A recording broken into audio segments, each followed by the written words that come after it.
তরুণরা 4 কোটি তরুণ ভোটার আছে, তারা ইতিমধ্যে ইনসাফের পক্ষে অবস্থান নিয়েছে। বাংলাদেশের যে 12 কোটি এবার ভোটার আছে, তারা ইনসাফের পক্ষে, আমাদের দাঁড়িপাল্লার পক্ষে, 11 দলীয় জোটের পক্ষে তাদের মতামত দেওয়ার জন্য তারা উন্মুখ হয়ে বসে আছে। মতামতকে, সেই জোয়ারকে ইতিমধ্যে একটা শক্তি তারা ভয় পেয়ে গেছে, তারা বিভিন্ন ধরনের মেকানিজম করছে। সুতরাং আমি তরুণদেরকে আহ্বান করবো, আপনারা কি মাঠে থাকবেন? আমাদেরকে মাঠে থাকতে হবে। আমাদের এই ঢাকা 17 আসনের নেতা খালিদুজ্জামান ভাইয়ের হাতে আপনাদের জীবনের নিরাপত্তা থাকবে ইনশাআল্লাহ। খালিদুজ্জামান ভাইয়ের হাতে আপনাদের সম্পত্তির নিরাপত্তা থাকবে ইনশাআল্লাহ। খালিদুজ্জামান ভাইয়ের হাতে আমার মা বোনদের ইজ্জতের নিরাপত্তা থাকবে ইনশাআল্লাহ। আপনারা এমন কাউকে নেতা বানাবেন না যে আপনাদের রেখে চলে যাবে। আপনারা এমন কাউকে নেতা বানাবেন যিনি সবসময় জনতার কাতারে থাকবে। আমাদের খালিদুজ্জামান কি আপনাদের জনতার কাতারে ছিল? বস্তিবাসীর সাথে ছিল? আমাদের নেতা ডাক্তার শফিকুর রহমান কি জনতার কাতারে ছিল? গত 16 বছরে তিনি জনতার কাতারে ছিল।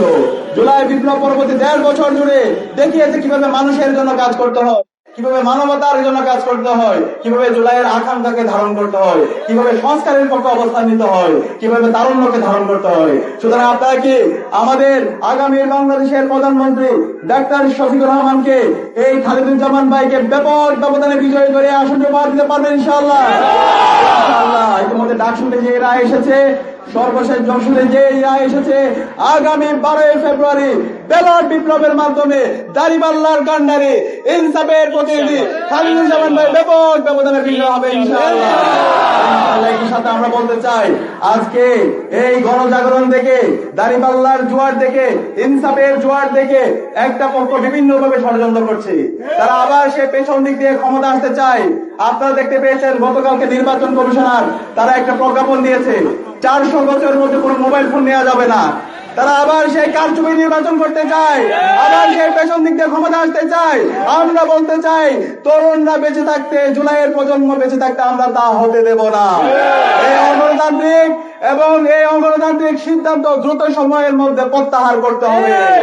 আমরা বলতে চাই নির্বাচন কমিশনকে, তোমরা যদি কোন দলকে পেছন দিক দিয়ে ক্ষমতা নিয়ে আসতে চাও, দিল্লির দাবিদারদেরকে বলতে চাই, পেছন দিক দিয়ে কাউকে যদি ক্ষমতা নিয়ে আসতে চাও, তাহলে এই স্বাধীন বাংলাদেশে তোমাদেরকে বিচার আওতায় নিয়ে আসা হবে।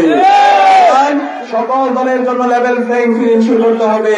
একটি অবাধ, নিরপেক্ষ, সুষ্ঠু নির্বাচন আয়োজন করতে হবে এবং এই নির্বাচনের মাধ্যমে ইনসাফের পক্ষে, দাঁড়িপাল্লার পক্ষে, 11 দলীয় জোটের পক্ষে গণজোয়ার হবে ইনশাআল্লাহ। আগামী যে বাংলাদেশ হবে, সে বাংলাদেশ হবে ইনসাফের বাংলাদেশ। সর্বশেষ আমাদের আরেকটা ভোট, গণভোটে হাকে বিজয় করতে হবে। আমরা কি হাকে বিজয় করতে পারবো? হা মানে হলো ইনসাফ, এ হা মানে হলো আজাদি, এ হা মানে হলো শহীদ ওসমান হাদি হত্যার বিচার। আমাদের 12 তারিখ প্রথম যে ভোটটা পড়বে, সে ভোট হচ্ছে গণভোটে। দ্বিতীয় ভোট হবে ইনসাফের পক্ষে, দাঁড়িপাল্লার পক্ষে, আমাদের এই ঢাকা 17 আসনের প্রার্থী খালিদুজ্জামান ভাইয়ের পক্ষে। ইনশাআল্লাহ আমরা পারবো তো? ইনশাআল্লাহ। সবাইকে অসংখ্য ধন্যবাদ। ইনকিলাব জিন্দাবাদ।